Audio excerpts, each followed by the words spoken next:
Berserk. What is Berserk?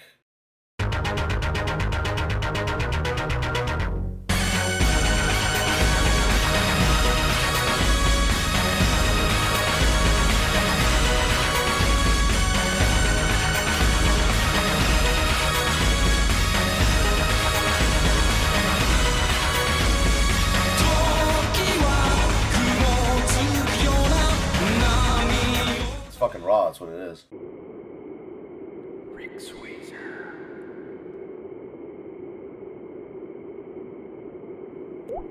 Okay, full disclosure, I love Berserk.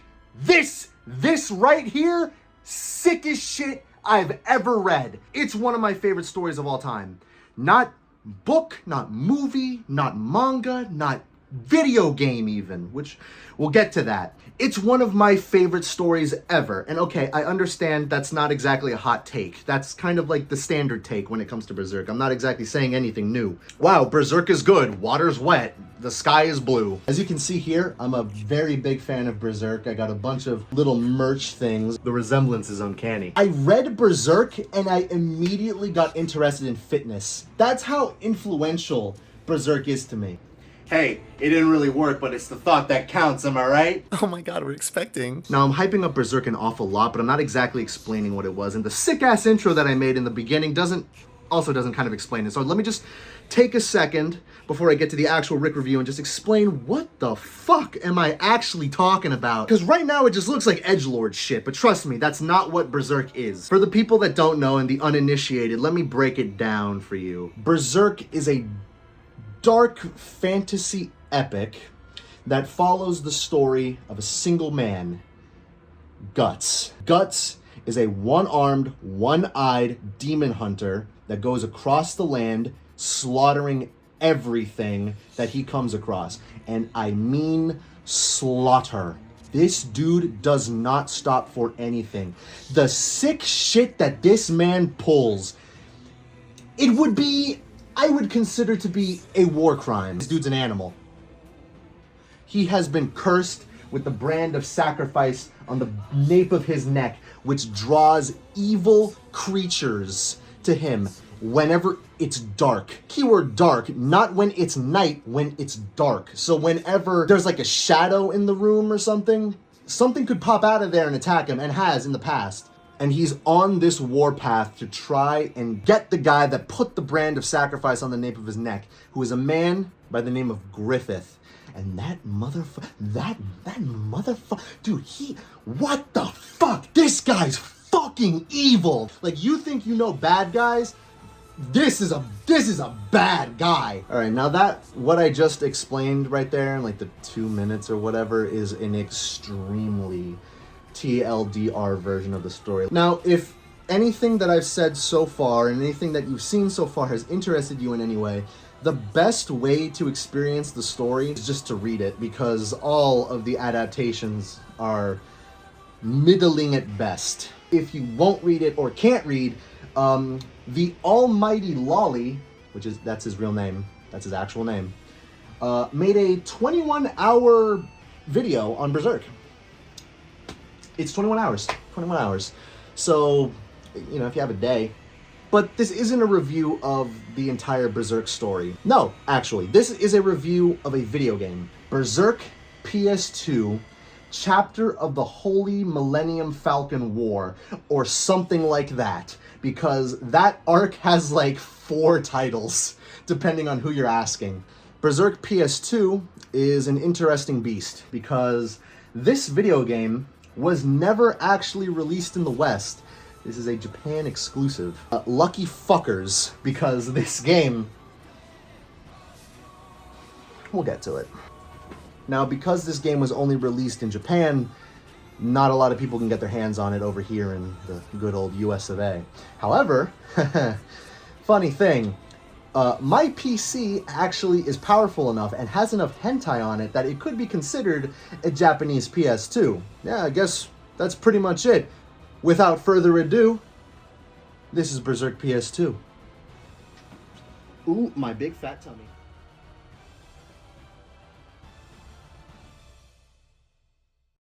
The official Japanese name is Millennium Falcon Henseimai Senkai no Okay, I'm not even gonna fucking bother with that. It's Japanese, okay? It's a Japanese game. It was released back in 2004, and yeah, only in Japan and Korea, but over in the East. It never had a Western release, which is a goddamn shame, let me tell you, because they could have made some serious dosh if they released that shit over in the West. It was developed by Yuke's company, which is a Japanese video game company. But interestingly, this is not their first foray into a Berserk video game. They actually had another Berserk game called, get this, right? If the PS2 title isn't as crazy, listen to this. Sword of the Berserk Guts' Rage. Yeah, it sure is. It was released on the Dreamcast back in 1999, and it actually follows a wholly original story, but we're not talking about that game. Maybe I will in the future, but we're not talking about that game right now. We're talking about the PS2 game. Alright, let's load this fucking thing up. Like, back in the day, right, during this era, like, a lot of video games had, like, sort of mini-movies to, precede the actual gameplay of the game, so let's actually, just, let's see what Berserk has got, alright? It can't be that good of an intro.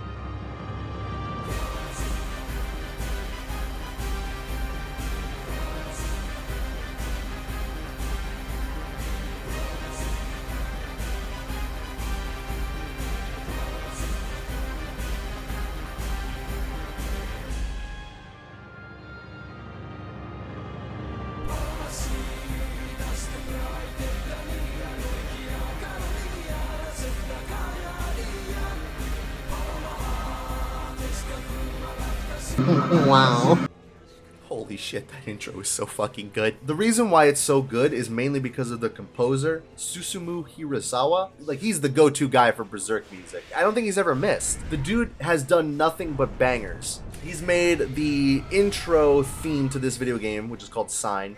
He made Forces, which is the song that you heard in the beginning of the video.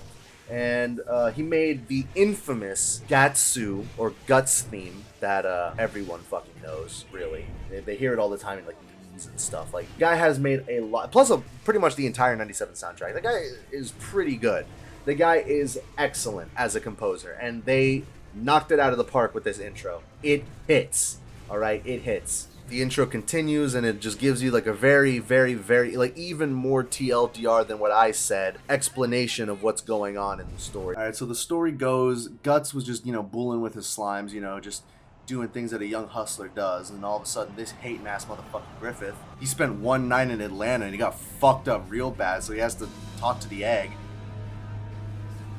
Why is he arching his back like that? Anyway, Guts and all his slimes get transported to the ninth circle of hell, and it's not a fun time for anybody. It kind of sucks, actually. Everyone dies. Guts loses his arm. Guts loses his eye. Guts loses his fucking sanity. And worst of all, Griffith is fucking resurrected as a famous Dex fan. I see your bitch and I take her. I catch your bitch and I rape her. And now this is life for Guts, taking care of his own special potato. Enter best character. This is Puck. He's the comedic relief heart of the story. I'm not joking when I say he's the best character. Everyone loves Puck, alright? I don't know a single person that doesn't love Puck. He's great. He's fantastic. God bless him. To summarize their dynamic, like, Guts could be going through, like, the worst moment of his life times 10, seeing, like, the most tragic shit happen to the people that he cares about, and Puck is just gonna be in the background twerking his little pussy off. Like, that's the type of relationship that they have. The potato woman that I was talking about is Casca, who is Guts' his lover.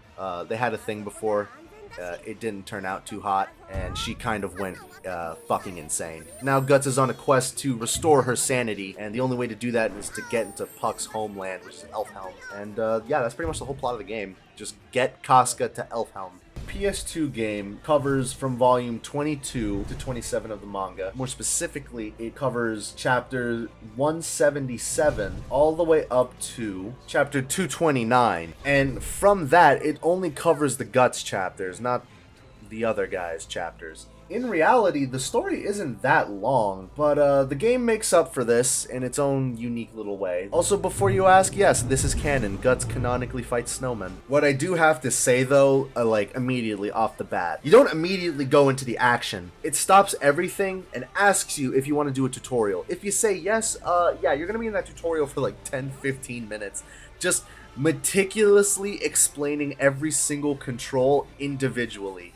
Which is I'm gonna be honest with you, man, not a good way to make a tutorial, and it's definitely not a good way to start a video game. If you want to do it properly, if you want a good way to do a tutorial, you start the video game. You do not stop everything to explain the game. You explain the game as the player is playing the game.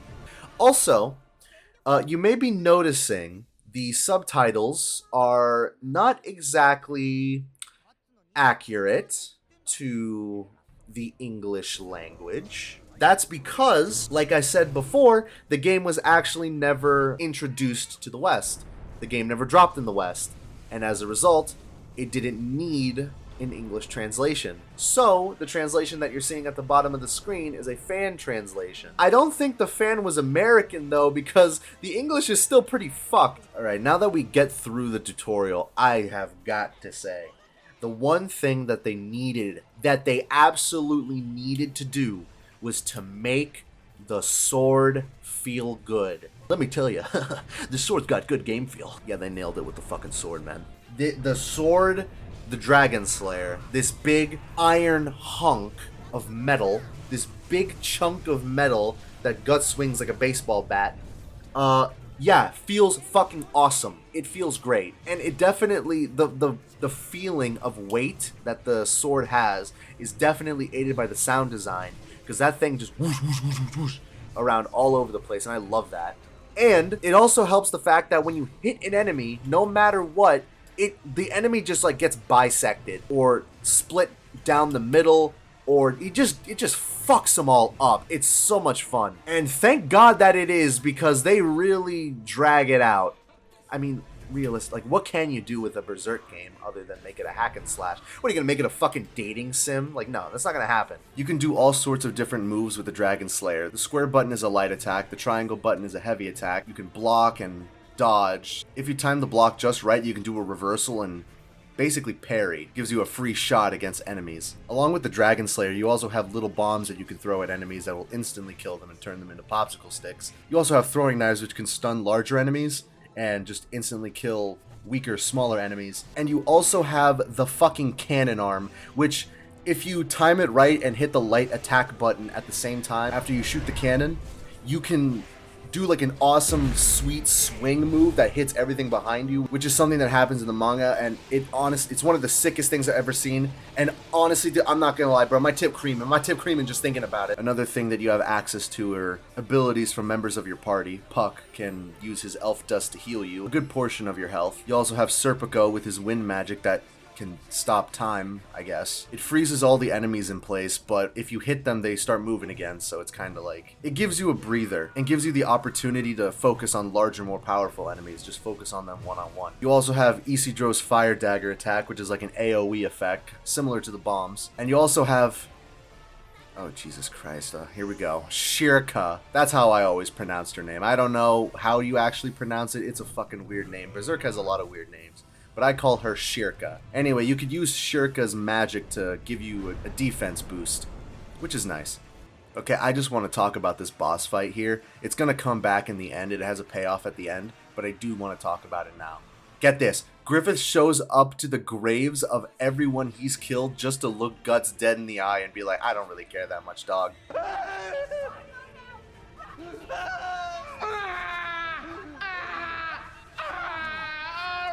Guts is fucking furious, and then here comes this guy, right? His name's Zod. He really likes fighting things, and he really likes beating the shit out of Guts in particular. And what happens next is an absolutely awesome fight. Look at these moves, dude. Look at how awesome this shit is. This is fucking sick. And the reason why I bring this up at all is because it actually has a payoff at the end. I just wanted to bring that up. Another thing that's of note is the fixed camera. You can't actually move the camera around. It's in a fixed position, always above Guts. Which is, it's okay. It's very okay. Like, most of the time it works, but, you know, sometimes, like, there's just enemies, like, just right out of your view, and, yeah, it's not great. Personally, I like cameras that, you know, you can move around. That's just me. That's just me. The fixed camera is a hit or miss with some people, I can definitely see. Let me just get it out of the way and say it. Fuck these kids! Boy! was! I didn't mean it like that. All right, get out of here, Dream SMP. I did not mean it like that. But these kids do bring up a good point about the game. There is an awful lot of padding in this game. There are entire segments that weren't present in the source material that they just made up to, like I said, pad time. There were the zombies a level or two ago. There are these kids now, and it just gets worse from here on. A lot of the time, the game is just like, oh, okay, well, this is a segment that you have to do. Do it 6 times in a row, which can get very, very boring very, very fast. But luckily for them, they actually made the combat very fun. So it kind of evens itself out. Another thing that they used to pad out the time is this whole new moth apostle. Oh, fuck. I don't even think I explained what an apostle is. Okay, an apostle is basically a guy who used a magical artifact called a Baelit to sell a piece of their soul, basically, and become a demon. Alright, I think that covers it. Yeah, there's this whole new moth apostle that shows up. And not the moth apostle from the manga, it's a new moth apostle. He's alright. Nothing really to write home about for him, but he does have this one power that's pretty fucked up. He, like, makes illusions that can hurt Guts, and he uses illusions from his past. So, like, he brings his friends back from the dead, essentially, just to fuck with Guts. That's so fucked up. And I hate moths, personally, so, you know, yeah. He's got a negative score in my book. Oh my fucking god, dude. This is so Kino. Oh my god. They put the fucking thing in the beginning of the game, they put it at the end of the... Oh my god, dude. Yeah, this game is really good. Warts and all, this game is really good. I would definitely get an emulator, get an ISO file, play this game. It's really fun. I highly recommend it. But my favorite part of the ending, you know, aside from the sick-ass boss fight and aside from your theme playing as you're fighting the boss, which is awesome, I just can't help but find it amusing that everyone's celebrating and having a fun time. And, you know, high-fiving each other, and it's just a big old happy ending, and Guts is just lying face down in the dirt, dead. He's just not fucking breathing. Rest in peace, Gatsu. Wow, guys, that was one hell of a video. It was a lot of fun making it, let me tell you. But let me tell you something else, all right? It's gonna be a lot more fun making the next one, all right? I'm so happy that you guys, you know, showed up and showed your support. If you liked the video, make sure to like and comment and subscribe. And now, if you'll excuse me, I gotta go think about White Woman. I'll see you guys later. Bye.